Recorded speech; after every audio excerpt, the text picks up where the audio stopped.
연구자 또는 학자로서 자리를 잡아가고 있는데 문제가 생겼어요. 바로 그 마리치와의 결혼 생활이 점점 이제 악화되기 시작한 거예요. 왜요?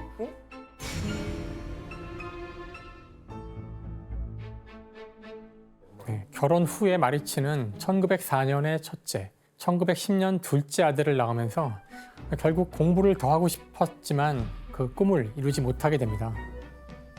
그러니까 이제 아이 문제, 집안 문제 이런 것 때문에 집안일 문제 이런 것 때문에 두 사람의 대화가 점점 이제 줄어들고 갈등이 생기기 시작했다고 해요. 더더군다나 안타까운 일이지만 이 둘째 아들 같은 경우에 나중에 정신질환을 이제 앓게 되는데요. 이것 때문에 이제 마리치가 이제 그 우울증을 이제 겪게 되고요. 자, 그런데 그 좀 더 결정적인 문제가 있었어요. 이들의 결혼 생활을 방해하는 이건 뭘까요? 여자가 생긴 거죠. 딴 여자가 생겼네. 네, 사진으로 확인을 해보겠습니다. 자, 이 사진 속의 여성은 엘사 로벤탈이라는 사람인데요. 어? 친척? 나 엄마 같은데. 엄마면 성이 똑같아야죠. 아인슈타인 아, 있어야죠. 네, 사실 이 둘은 그 사촌지간이었어요. 사촌. 아이고. 사촌이었지만 동시에 불륜 관계이기도 했었죠. 그래서 1912년 이제 아인슈타인이 33살 되던 해인데요. 그때 아인슈타인이 잠시 이제 베를린을 방문했었는데 그곳에서 자기 사촌 누나였던 엘사를 만나게 돼요.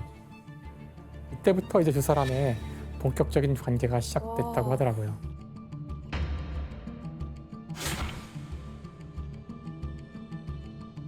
아니 근데 아인슈타인은 엘사의 뭐 어떤 면에서 매력을 느끼게 된 내가 걸까요? 봐서 지적인 뭐가 있었나 봐요. 그러니까 사실 이 엘사와 마리치는 완전히 다른 스타일이에요. 어떡해요? 극과 극이라고 할 수 있어요. 그러니까 마리치 같은 경우는 일단 외국인이잖아요. 되게 이국적인 외모도 가지고 있고 되게 지적인 여성이었죠. 근데 엘사는 되게 평범하고 되게 넉넉한 주부 같은 인상이 있지 않았나요, 아까? 그러니까 사실 아인슈타인이 처음에는 그렇게 치열한 자신의 사상과 공부를 나눌 사람이 필요했을지 모르지만 엘사에게서는 자신이 정말로 결혼 생활에서 바라던 어떤 편안함과 내조를 애정 같은 말했군요. 거를 그런 것들을 찾았던 것 같아요. 너무한다. 아, 참. 애 둘을 혼자 다 키우고 저 그렇죠. 사실 힘든 데다가 뭐 지원도 안 하는데 아니 삶이 팍팍할 수밖에 없는 건데 인간적으로는 좀 별로네요. 그래서 결국 변심한 아인슈타인은 마리치에게 결혼 생활 동안 지켜야 할 조건을 써서 아내에게 계약서를 내밀었다고 하는데 자, 이제 어떤 내용일지 한번 규현 씨가 읽어봐 주시죠. 마리치가 해야 할 일. 내 옷과 빨래를 잘 챙길 것. 내가 규칙적으로 식사하도록 할 것. 내 서재는 나만 사용하게 할 것. 자, 이번엔 마리치가 포기해야 할 것. 첫 번째, 함께 외출하거나 여행하는 것. 두 번째, 다정한 관계. 왜 만나는 거야, 그러면? 그냥 하인이 필요한 거 아니에요? 아인슈타인이 원하는 관계. 첫 번째, 내가 요청하면 더 이상 말하지 말 것. 어이가 없다 진짜 말이 안 된다. 두 번째, 내가 요청하면 침실이나 서재에서 나갈 것. 뭐야? 안 죽은 게 다행인데요? 내가 그때 잤을 때 독살이나 이런 거 충분히 했을 사연인데 것이 되면 그래도 살려준 거 보면 저 여성분이 대인배야. 아무튼 이런 계약서를 이제 받은 그 마리치는 정말 따르려고 했대요. 처음에는 정말 참. 근데 이제 너무나 모욕감을 이제 느껴서 1914년 두 아들을 데리고 집을 나갔다고 합니다. 이제 별거가 이제 시작된 거죠. 같은 해 4월에 이제 아인슈타인은 35세의 나이인데 이제는 정말 유명해져서 최고의 대학교였던 베를린 대학교 교수로 임명이 돼요. 오. 근데 베를린 대학 교수가 되려면은 교수가 임명될 때 조건이 있는데 독일의 시민권이 필요한 거예요. 아니, 외국인이나 마찬가지네요. 그렇죠. 그래서 이제 다시 독일 국적을 취득하게 돼요. 그래서 베를린에 살게 되는데 베를린에는 아까 말씀드린 엘사가 살고 있었거든요. 그러니까 베를린에서 엘사와 함께 동거를 시작하게 되죠. 와. 엘사가 딸이 있나요? 네, 딸이 둘이 있어요.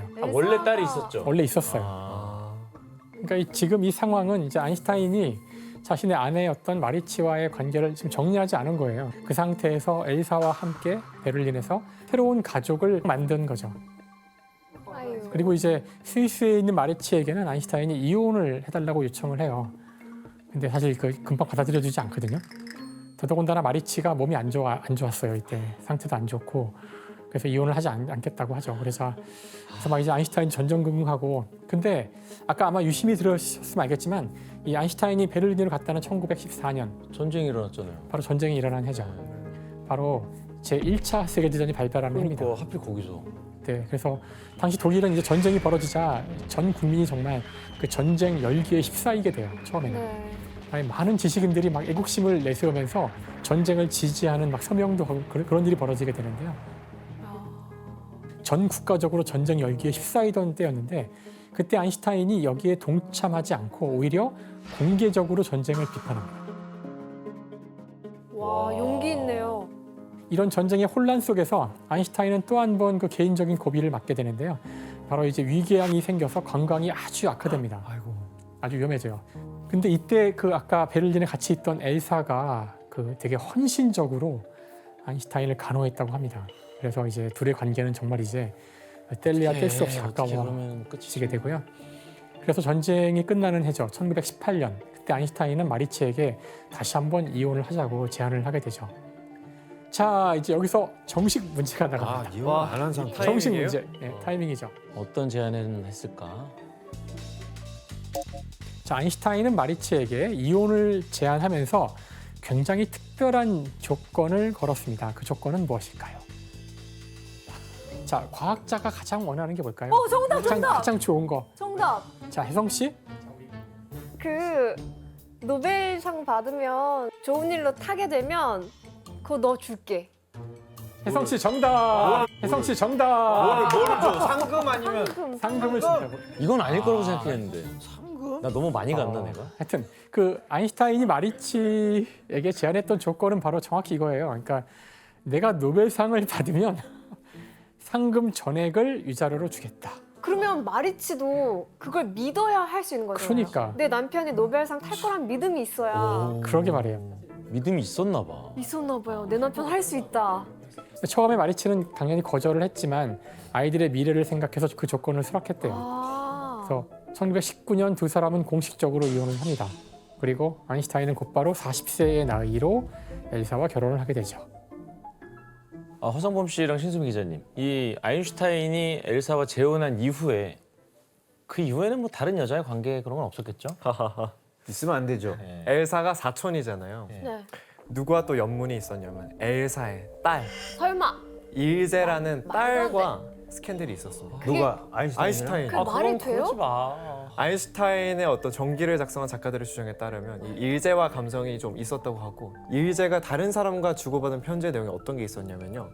우리 엄마보다 나랑 결혼하는 게 더 좋았을 텐데 또는 나와 아인슈타인 사이에서 아이를 가질 수도 있을 텐데 이런 내용이 발견되면서 아니 딸이 좋아하나 보네 엄청. 근데 팩트 체크는 안 된 내용이라 뭐 사실은 그 두 사람만 알고 있지 않을까 이렇게 생각합니다. 이 아인슈타인이 엘사랑 결혼을 한 이후에도 사실 최소 6명 이상의 여성과 최소 바람을 폈다고 알려져 있는데요. 네. 이스라엘 한 대학에서 편지들을 공개하면서 이런 아인슈타인의 사생활이 공개가 됐는데 뭐 에스텔라나 에델, 토니, 또 러시아 스파이라고 알려진 마가리타, 이니셜로만 표기된 M, L 이런 사람들이 편지에 등장한다고 합니다. 그래서 이런 이야기가 영국 로이터 통신에서도 보도됐을 정도로 아인슈타인이 바람을 많이 폈다는 건 많이 알려진 이야기라고 해요. 그의 매력이 뭐였을까? 1922년에 노벨상 이제 시상이 이루어졌고요. 일반 상대성 이론으로 상을 받았을 것 같지만 아니에요? 그렇지 않고요. 아직 여러분이 한 번도 제가 아직 한 번도 얘기하지 않은 광전 효과로 노벨상을 받게 됩니다. 광전 효과. 그래서 이것이 중요한 이유는 오늘 제가 설명하지는 않았는데 그 양자역학이라고 하는 이제 물리학의 두 번째 혁명인데요. 20세기 초에 양자역학의 출발점이 되는 그런 이야기예요. 아. 야, 근데 교수님 아인슈타인이 사실 유명해진 건 상대성 이론 때문으로 저희가 알고 있는데, 근데 노벨상은 광전 효과로 받게 된 거죠. 그 원래 노벨상은 그 이론이 실질적인 인류의 혜택이 되어야 돼요. 효과가 있을 예, 그런 그 구절이 있는데요. 그러니까 이 당시로서는 아인슈타인의 이론이 물론 되게 혁명적인 건 맞지만 이게 과연 실질적일까에 대한 의구심도 있었고 광전 효과는 이미 충분히 검증이 됐고 양자역학이 막 지금 태동하는 단계이고 하기 때문에 실용적 가치도 충분한 거고요.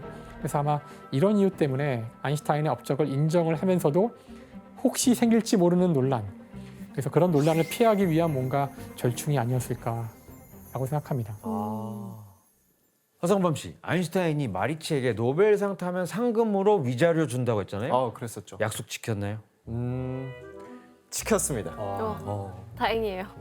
상금으로 약 12만 1,572 스웨덴 크로나, 그러니까 한화로 약 3억 원 정도의 상금을 받았는데요. 그걸 이제 마리치에게 다 줬고요. 이 금액이 무려 당시 교수 연봉의 10배에 달하는 거액이었다고 합니다. 10년치를 준 거 아니야? 그렇죠. 와. 하여튼 이 이후에 아인슈타인의 강연 요청은 더욱 많아지고 상대성 이론은 전 세계적으로 뜨거운 화제가 되고, 근데 문제는 뭐냐면 당시 그 정작 그 이론을 제대로 이해하는 사람이 거의 없었다고 해요. 그러니까 이제 대중은 물론이거니와 이제 학자들조차 좀 어려워했다고 합니다. 아 진짜. 네, 그래서 너무나 어렵고 복잡한 이론이기 때문에 이제 여기에 많은 일화들이 있거든요.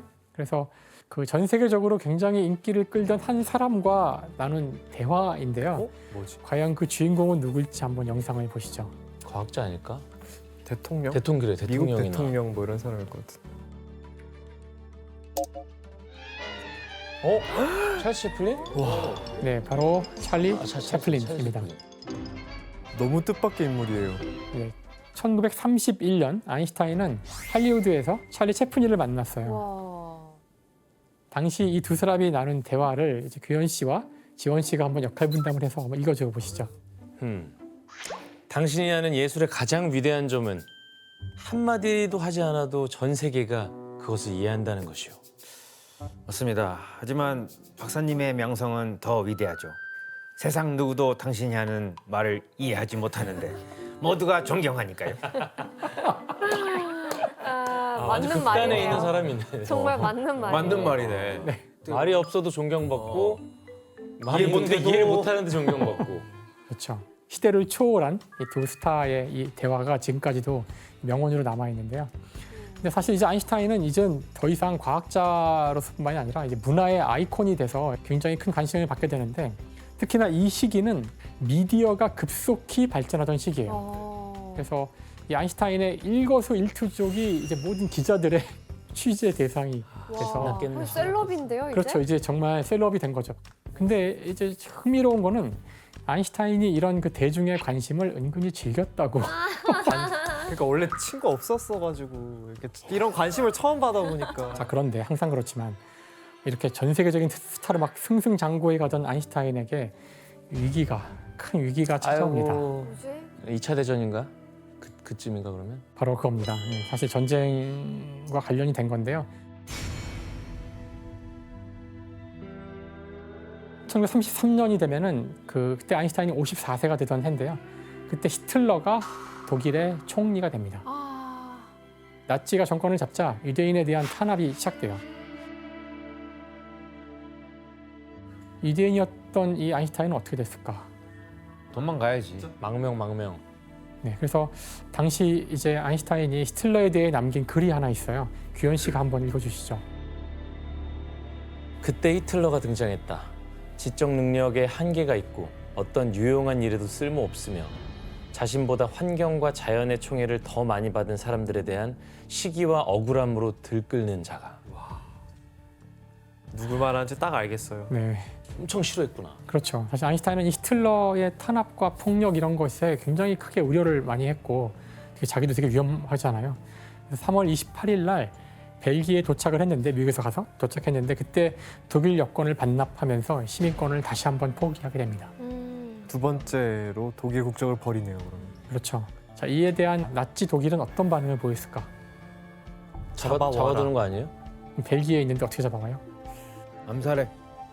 그래서 일단 독일에서는 아인슈타인이 했던 연구를 독일 정신을 해치는 위험한 사상, 물리학 연구잖아요. 근데 그거를 그렇게 사상이라고 낙인을 찍고 그 베를린에서 아인슈타인의 책을 포함해서 여러 유대인의 작가들의 책을 다 모아서 길거리에서 불태웁니다. 얼마나 바보 같은 짓이야 이게. 그렇죠. 난 역사적인 거를 저렇게 태우는 게 너무 미개하다고 생각해. 네. 아인슈타인은 나치 독일의 탄압을 피해서 영국에 지금 왔잖아요. 네. 왔다가 이후에 이제 1933년 10월에 미국의 프린스턴 고등연구소에 초청을 받아서 오, 망명을 하게 되죠. 프린스턴. 당시 미국의 언론은 이 아인슈타인의 망명 소식을 정말 엄청나게 대대적으로 보도를 합니다. 그러니까요. 네. 천재가 오는 거잖아요. 그렇죠. 이미 스타였기 때문에 그래서 그의 과학적 업적, 나치 독일에서의 이 도망친 배경이라든가 사실 너무나 많은 스토리들이 있잖아요. 맞아요. 그래서 대중은 정말 열렬히 아인슈타인을 환영했죠. 이야. 이 이후에 아인슈타인은 거의 연구에만 집중을 했었고요. 근데 그렇게 평화롭게 시간을 보낼 수 있었으면 좋았을 텐데 이제 정치적으로 주목받게 되는 사건이 생깁니다. 그 사건의 발단은 아인슈타인이 편지를 한 통 이제 쓰게 되는데 이 새로운 현상은 폭탄을 제조하는 데 사용될 수 있습니다. 비록 아직까지는 불확실성이 크지만 이전에 없던 매우 강력한 종류의 폭탄을 제작하는 것도 가능할 것으로 생각됩니다. 자, 이 편지는 이제 다른 물리학자였던 레오 실라르드와 아인슈타인이 당시 미국 대통령이었던 프랭클린 루스벨트에게 보낸 거예요. 어떤 상황인지 벌써 딱 아시겠죠? 핵폭탄을 얘기하는 건데요. 교수님, 아인슈타인은 그럼 이 프로젝트에 참여를 하나요? 편지는 보냈지만 정작 아인슈타인이 이 프로젝트에 참여하지는 못했어요. 못했어요? 안 한 게 아니라 못했어요. 왜죠? 왜냐하면은 이제 프로젝트 승인 전부터 미국 육군 정보국이 아인슈타인에게 보안 인가를 내주지 않았거든요. 아예 그와의 접촉 자체를 금지시켰다고 하더라고요. 간첩인 줄 알았네. 네, 특히 아인슈타인이 갖고 있었던 그 뭔가 진보적인 성향이 있었거든요. 정치 성향이. 이 잠재적으로 이 사람은 보안 위험 인물이다라고 판단됐던 거예요. 불안했구나. 네. 어쨌든 1940년 61세의 나이로 미국 시민이 됩니다. 시민권을 따기는 따요. 미국인이 됐구나. 사실 당시 이제 아인슈타인이 미국 시민권을 땄을 때 그게 큰 화제가 됐다고 하더라고요. 근데 아무튼 이 시기에 전 세계를 뒤흔든 엄청난 사건이 벌어집니다. 뭐지? 이 일은 아인슈타인에게도 그 이후에 큰 영향을 주게 되는데 어떤 사건일지 한번 영상을 보시죠.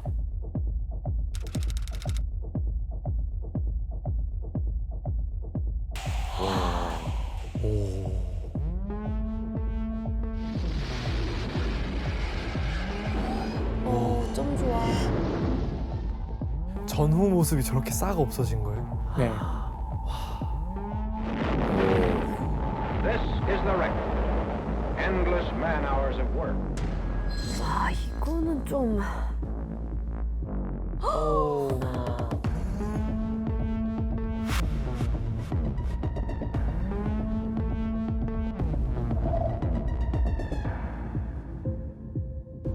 네, 지금 보신 것처럼 1945년 미국이 일본에 원자폭탄을 투하합니다. 아인슈타인의 제안에서 시작됐다고 볼 수도 있거든요. 이 맨하튼 프로젝트라는 것이. 그래서 사실 아인슈타인에게 책임을 묻는 그런 여론이 생긴 거예요. 폭탄이 이제 투하된 다음에 그 소식을 들은 아인슈타인은 슬프다 하는 이 짧은 이런 한마디를 남겼는데 그러니까 오펜하이머와 비슷한 죄책감을 느꼈겠네요. 그렇겠죠. 근데 사실은 본인은 개발한 것도 아닌데. 네. 또 한 가지 아인슈타인은 그 전쟁이 끝난 다음에 또 다른 이슈에 또 관심을 갖게 되는데 그건 바로 인종차별 문제였어요. 1946년 아인슈타인은 미국에서 처음으로 이제 흑인 학위를 수여한 대학, 그러니까 링컨 대학교인데요. 거기를 굳이 방문을 합니다. 그래서 그 자리에서 인종차별이야말로 백인의 질병이라고 하면서 아주 강력하게 비판을 했습니다. 당시의 미국의 상황에서 이렇게 인종 문제를 거론한다는 게 쉽지 않은데 그래서 흑인이 받는 이런 차별이 자신이 독일에서 유대인으로서 겪었던 차별과 다르지 않다라고 느꼈던 거예요. 이외에도 그 여생을 반핵 운동에 다 바치게 되고요. 그리고 흑인 공동체하고 만나서 연대를 넓혀가고 흑인 청년의 등록금을 대신 내주기도 하고 숙박을 거부당했던 흑인 가수를 자기 집에 초대하기도 하고 이렇게 직접 그 행동으로 인종차별에 맞서는 그런 실천가이기도 했어요. 뿐만 아니라 이제 본인이 난민이었잖아요, 사실은. 정치 난면이죠. 그러니까 난민 구호 활동에도 깊이 관여를 했었죠. 좋은 일 멋지네요. 좋은 일 많이 하셨네 마지막에.